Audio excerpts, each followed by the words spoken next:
Raymond Cole tenía 54 años cuando entendió que su cuerpo estaba pagando una cuenta que su mente llevaba décadas ignorando. Desde fuera, su vida parecía ordenada. Desarrollador de inmuebles comerciales en Denver, una casa amplia, 2 hijos adultos, una esposa exitosa y una rutina que encajaba perfectamente en lo que la gente suele llamar estabilidad. Pero por dentro, Raymond vivía agotado.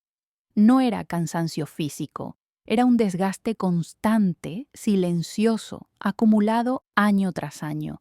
Vivía midiendo gestos, palabras y silencios, intentando no provocar nuevas críticas, nuevas comparaciones, nuevas exigencias. Cada mañana se levantaba con una presión en el pecho que no sabía explicar, como si su propio cuerpo anticipara que ese día, otra vez, nada de lo que hiciera sería suficiente.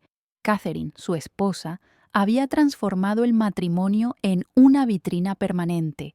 Todo debía verse impecable. La casa, los viajes, las amistades, las fotos, la narrativa pública de la familia. Raymond no era un compañero, era parte del decorado.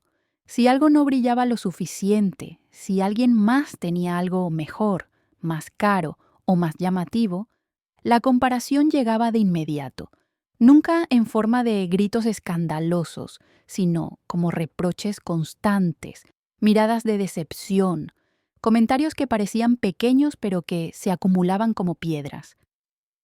Raymond cumplía con todo: trabajo, cuentas, presencia, apoyo.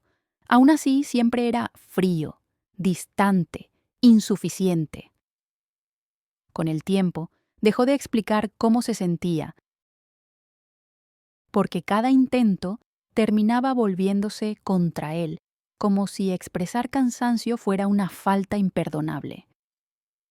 El día que todo cambió no tuvo nada de especial al principio.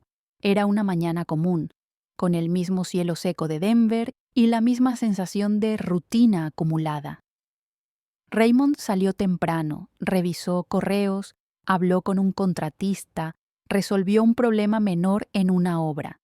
Nada fuera de lo normal. Lo extraño fue el cuerpo, un cansancio que no cedía, una presión insistente en el pecho, un sudor frío que apareció sin aviso. Intentó ignorarlo, como había ignorado tantas otras señales a lo largo de los años, pero esta vez no pasó. El dolor se volvió más claro, más definido, y por primera vez Raymond sintió miedo real. No miedo abstracto, sino ese miedo concreto de pensar que algo estaba fallando de verdad, que no era estrés común, que no era solo agotamiento emocional. En el hospital, mientras los médicos hablaban de un infarto leve y de estrés acumulado, Catherine no desaceleró. Estaba allí, físicamente presente, pero mentalmente en otro lugar. Hablaba por teléfono, reclamaba retrasos, se quejaba de la incomodidad del ambiente, preguntaba cuánto tiempo iba a durar todo eso. Raymond escuchaba desde la camilla, todavía aturdido, y fue en ese momento cuando algo se acomodó dentro de él. No hubo rabia ni discusión. Hubo claridad. Entendió que podía morir allí mismo y que nada, absolutamente nada, iba a detener la vida que ella llevaba. No habría pausa, no habría reflexión, no habría cuidado. Ese fue el verdadero impacto. No el infarto, sino la certeza de que su ausencia futura no cambiaría el ritmo de nadie. Después del alta, Raymond volvió a casa con una lista de recomendaciones médicas que hablaban de reducir estrés, cambiar hábitos y descansar. En la práctica, nada cambió alrededor. La casa seguía funcionando como una vitrina, las exigencias continuaban, las conversaciones giraban en torno a eventos, imagen y dinero. Raymond empezó a observar en silencio. No discutía, no confrontaba, No intentaba explicarse. Por dentro algo había cambiado. Ya no estaba buscando aprobación ni esperando comprensión. Estaba evaluando. Cada comentario, cada gasto innecesario, cada decisión impulsiva empezó a encajar como piezas de un mismo patrón. No había amor, no había cuidado mutuo, había performance. Y él había sostenido esa estructura durante años, incluso a costa de su propia salud. Fue ahí cuando tomó una decisión que no tuvo dramatismo ni anuncios. Raymond no iba a explotar, no iba a gritar, no iba a pelear por migajas de reconocimiento. Si iba a salir, sería con cabeza fría. Empezó a revisar contratos antiguos, propiedades, préstamos, estructuras legales que él mismo había armado en otros tiempos para clientes. Lo hacía de noche, en silencio, mientras la casa dormía. No buscaba venganza, buscaba equilibrio. Quería salir vivo, física y emocionalmente. Y entendió algo importante. Si se iba de forma impulsiva, sería destruido en la narrativa. Si se iba con estrategia, podría desaparecer sin hacer ruido y, por primera vez en décadas, respirar sin sentir que debía demostrar nada a nadie.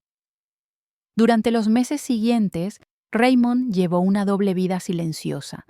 De día, seguía cumpliendo con lo esperado: reuniones, llamadas, eventos sociales mínimos, la imagen de siempre. De noche, reorganizaba su salida con la precisión de alguien que llevaba años resolviendo problemas complejos. Reestructuró propiedades, ajustó deudas, separó activos de forma quirúrgica. Nada ilegal, nada improvisado. Cada movimiento tenía respaldo técnico y sentido financiero. Parte de los bienes más visibles quedarían intactos, pero amarrados a obligaciones que no eran evidentes a simple vista. Raymond sabía que Catherine se movía por apariencia, no por fundamentos, y diseñó todo pensando exactamente en eso: dejarle lo que brillaba y cargar ese brillo con peso real. En ese proceso, Olivia empezó a ocupar un lugar clave, aunque sin dramatismo. Ella siempre había visto con claridad lo que otros preferían ignorar. Periodista investigativa, acostumbrada a leer entre líneas, entendió rápido que su padre no estaba huyendo, estaba sobreviviendo. Raymond creó un fideicomiso discreto, sólido, con reglas claras y control real, y dejó a Olivia como responsable. No hubo discursos emotivos ni promesas grandilocuentes. Fue una conversación breve, directa, casi técnica. Olivia no necesitó muchos detalles. Sabía que ese movimiento no era contra su madre, sino a favor de la vida de su padre. Y respetó el silencio, entendiendo que a veces proteger también significa no intervenir de más. El día que Raymond decidió irse, no hubo discusión ni escena. Preparó todo con la misma calma que había aprendido a usar para contenerse durante años. Dejó los papeles del divorcio organizados, las llaves sobre la mesa y un billete corto, sin reproches ni explicaciones largas. No buscaba cerrar heridas, buscaba salir.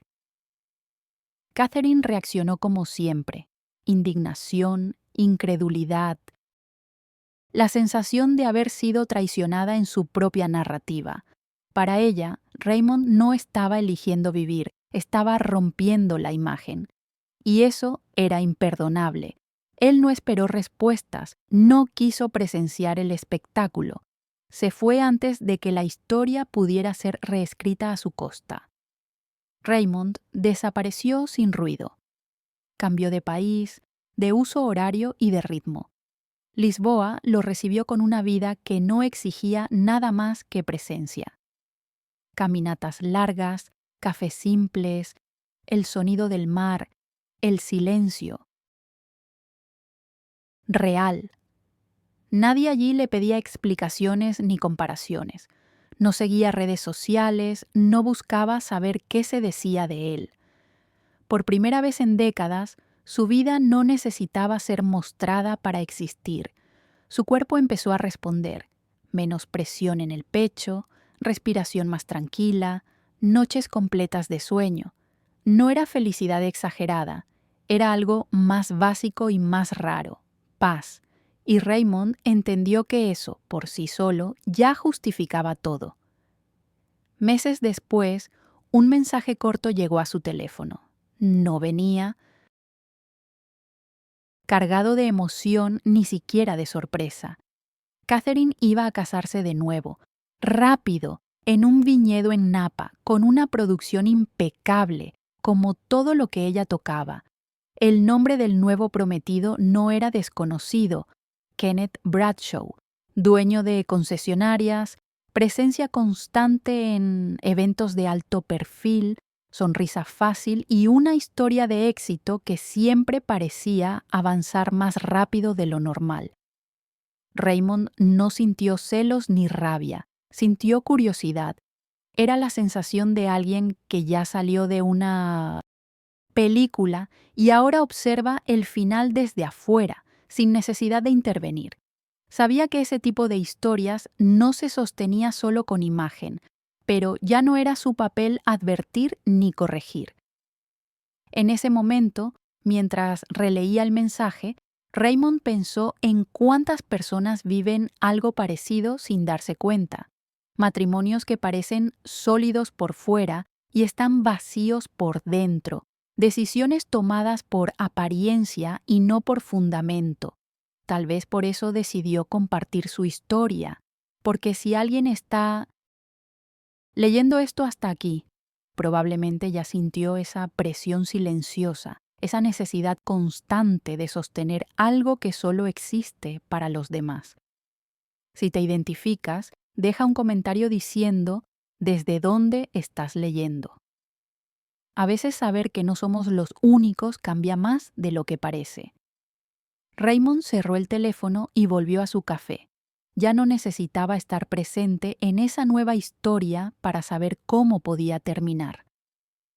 La noticia del matrimonio no quedó girando en la cabeza de Raymond por razones sentimentales, sino por una inquietud fría, casi profesional.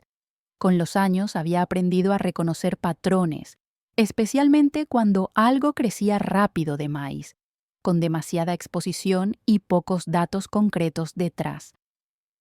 Kenneth Bradshaw encajaba exactamente en ese tipo de perfil. Mucha imagen, mucha expansión, demasiadas historias de éxito repetidas en círculos sociales, pero poca información verificable cuando uno rascaba la superficie. Raymond no investigó de inmediato ni hizo llamadas impulsivas. Simplemente archivó la información en la parte de su mente donde guardaba cosas que no urgían, pero que tampoco debían ignorarse. No era su vida, no era su relación, pero sí seguía siendo el padre de Jason, y eso cambiaba el peso de todo. Raymond sabía que, cuando las personas se enamoran de una narrativa, suelen dejar de mirar los números. Mientras tanto, Olivia ya había empezado a hacer lo que sabía hacer mejor, incluso antes de contárselo a su padre. Como periodista investigativa, tenía un radar muy afinado para inconsistencias, y el nombre de Kenneth apareció en su camino casi por casualidad. Una expansión demasiado agresiva, líneas de crédito estiradas al límite, estructuras financieras que parecían sostenerse más en refinanciaciones que en ingresos reales. Nada todavía explotado, nada oficialmente condenado, pero suficientes señales para levantar sospechas serias. Olivia no actuó por rencor ni por lealtad ciega al padre. Actuó por prevención. Sabía que su hermano estaba siendo seducido por la imagen del nuevo hombre perfecto y que si algo estallaba, Jason estaría demasiado cerca del daño. decidió viajar a Napa no para celebrar, sino para observar, proteger y, si era necesario, intervenir con hechos. Jason ligó para el padre pocos días antes del viaje a Napa. La conversación no fue agresiva, pero estaba cargada de reproches mal disfrazados. Jason hablaba de oportunidades, de segundas chances, de cómo su madre finalmente había encontrado a alguien a su altura. Raymond escuchó más de lo que habló. Conocía ese tono. No era certeza, era necesidad de creer. Cuando Raymond intentó advertirlo, no desde la emoción, sino desde el lenguaje que Jason entendía, fundamentos, exposición al riesgo, señales que no cerraban, el mensaje se perdió. Jason interpretó todo como resentimiento, como una tentativa de sabotear una historia que él quería ver funcionar. Para Jason, el padre había abandonado el rol de sostén. Para Raymond, salir había sido una cuestión de supervivencia. Ninguno logró hacer el otro entender eso en ese momento. El viaje a Napa se transformó en una especie de ritual de confirmación para Jason. Estar allí, ser padrino, formar parte del espectáculo, reforzaba la narrativa de que el pasado debía quedar atrás. Olivia observaba todo con distancia, no confrontaba, no discutía, tomaba nota de gestos, conversaciones, silencios incómodos. Veía cómo su hermano se esforzaba por encajar en esa nueva imagen familiar, cómo repetía frases que no parecían propias. Raymond, desde Lisboa, no acompañaba nada en tiempo real. No seguía redes, no miraba historias, no buscaba información adicional. Sabía que interferir emocionalmente solo reforzaría la idea de que era el villano de turno. A veces, dejar que alguien llegue solo a la verdad es la única forma de que realmente la vea. El día del matrimonio fue exactamente como Catherine siempre había imaginado, calculado hasta el último detalle, impecable en apariencia, diseñado para ser visto y recordado. El viñedo en Napa ofrecía un escenario que parecía sacado de una revista, con una acústica perfecta y un ambiente cuidadosamente ensayado para causar impacto. Nada estaba allí por casualidad. Cada invitado, cada discurso previsto, cada gesto ensayado, tenía una función clara dentro de la narrativa que ella quería sostener. Jason caminaba orgulloso, convencido de que estaba presenciando una reconstrucción legítima. Olivia percibía otra cosa, una tensión sutil, una necesidad exagerada de control, una urgencia por convencer a todos, incluso a sí misma, de que aquella historia era sólida. A veces, cuanto más perfecta parece una escena, más frágil es lo que la sostiene por dentro. Clark Witherby estaba en la lista como un invitado más, un hombre mayor, de aspecto tranquilo, rostro amable y modales de alguien acostumbrado a observar más de lo que habla. Nadie cuestionó su presencia. Parecía encajar naturalmente entre familiares lejanos y conocidos del círculo social. Raymond había pensado en cada detalle con distancia emocional y precisión. No buscaba humillar ni destruir. Quería algo más simple y, al mismo tiempo, más profundo. Introducir una duda imposible de ignorar. El tipo de duda que no se puede borrar con una sonrisa o una foto bien editada. Clark no llevaba documentos, no hacía acusaciones directas. Solo cargaba la autoridad tranquila de quien ya vio demasiadas historias parecidas terminar mal. Y en un ambiente como ese, preparado para aplausos y brindes, una sola pregunta bien colocada podía hacer más daño que cualquier escándalo explícito. Cuando llegó el momento de los brindis, El ambiente ya estaba cargado de expectativa. Jason fue llamado primero. Tomó el micrófono con seguridad ensayada, habló de segundas oportunidades, de reconstrucción, de aprender a dejar atrás lo que ya no suma. Sus palabras sonaron correctas para quien no conocía la historia completa. En un punto, dijo algo que atravesó el aire como una cuchilla. Mencionó que era hora de olvidar el pasado, de no cargar con errores antiguos, de mirar solo hacia adelante. No nombró a su padre, pero no hacía falta. El mensaje era claro. Para Jason, aquel discurso era una declaración de madurez. Para muchos, apenas una frase bonita. Para Raymond, que escucharía después por terceiros, sería la confirmación de que su salida había sido interpretada como abandono, no como límite. Olivia, presente allí, sintió un desconforto físico. Sabía que aquel intento de borrar el pasado no lo hacía desaparecer, solo lo empujaba a otro lugar, más peligroso. Fue después de ese aplauso que Clark Witherby se levantó. Caminó despacio hasta el micrófono con la naturalidad de alguien que no busca protagonismo. Su voz era tranquila, casi afectuosa. Comenzó hablando de experiencia, de los años que enseñan a valorar la estabilidad real más que la apariencia. Mencionó a Raymond como un hombre que, después de mucho tiempo, finalmente había aprendido a respirar en paz. Nadie entendió de inmediato hacia dónde iba. Luego vinieron las preguntas, formuladas como curiosidad de viejo. ¿Cómo era posible crecer tan rápido sin que los números acompañaran? ¿Cómo funcionaban ciertas expansiones? ¿Qué tipo de respaldo sostenía créditos tan ambiciosos? No acusó, no señaló. Solo dejó las preguntas flotando en el aire perfecto del viñedo. Cerró con una frase simple, casi amable, que a veces en la vida se confunde tierra firme con arena bien decorada. El silencio que siguió no fue incómodo, fue pesado.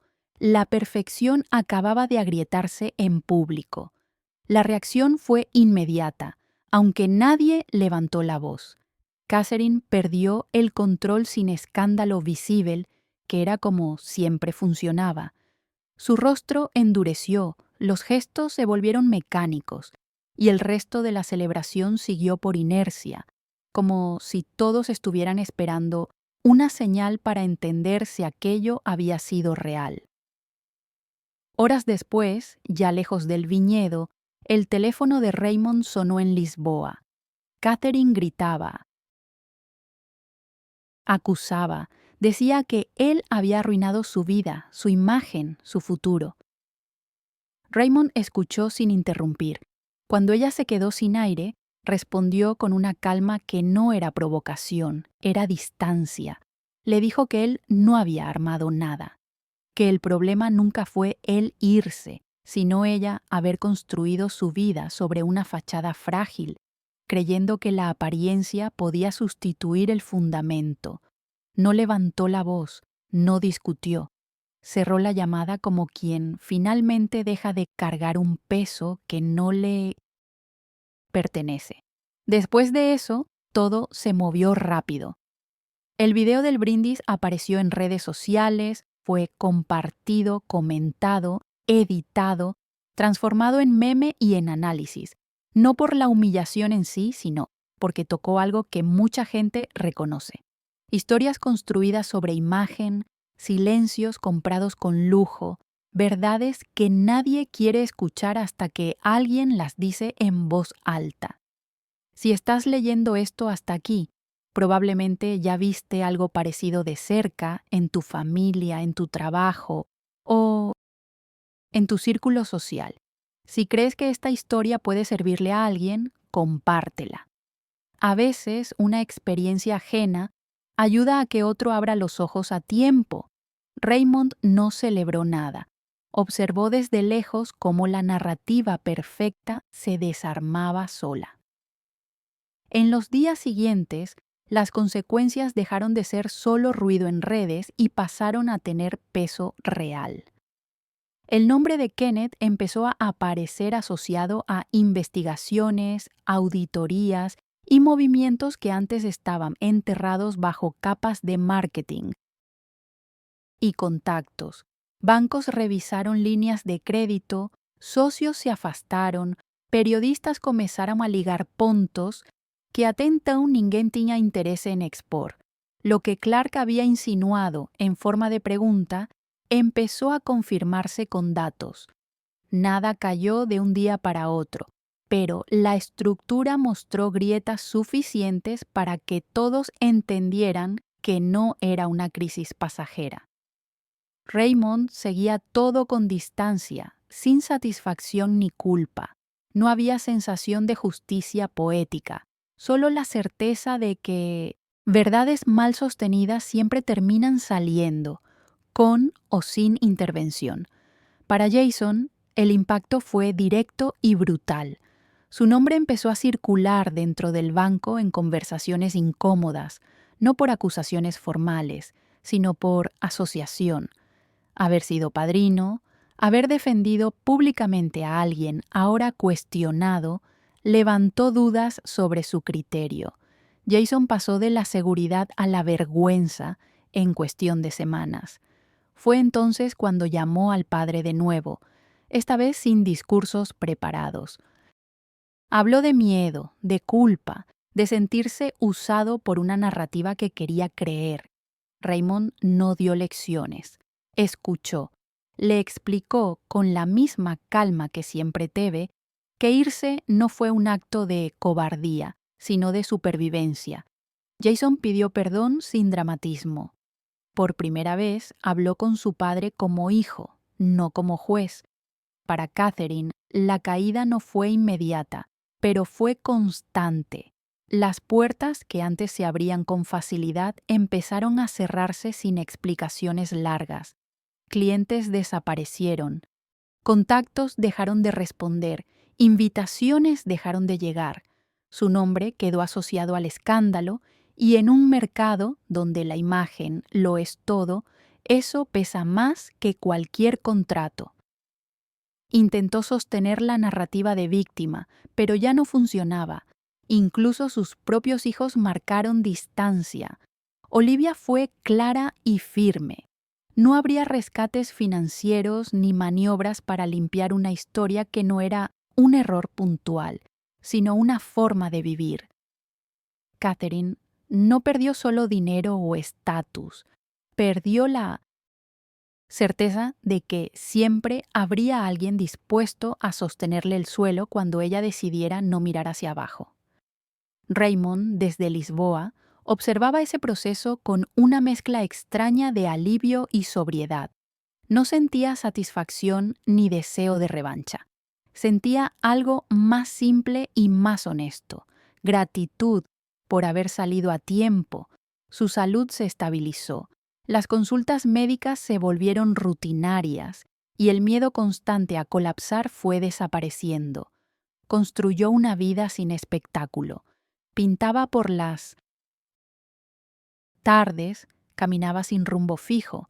Aprendió a disfrutar de conversaciones que no exigían rendimiento ni comparación.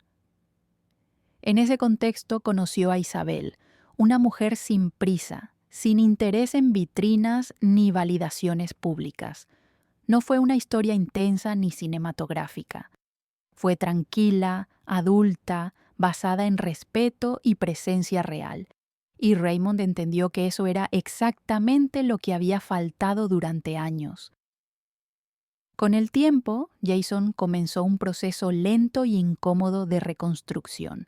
Entró en terapia, revisó decisiones, aprendió a separar ambición de validación externa.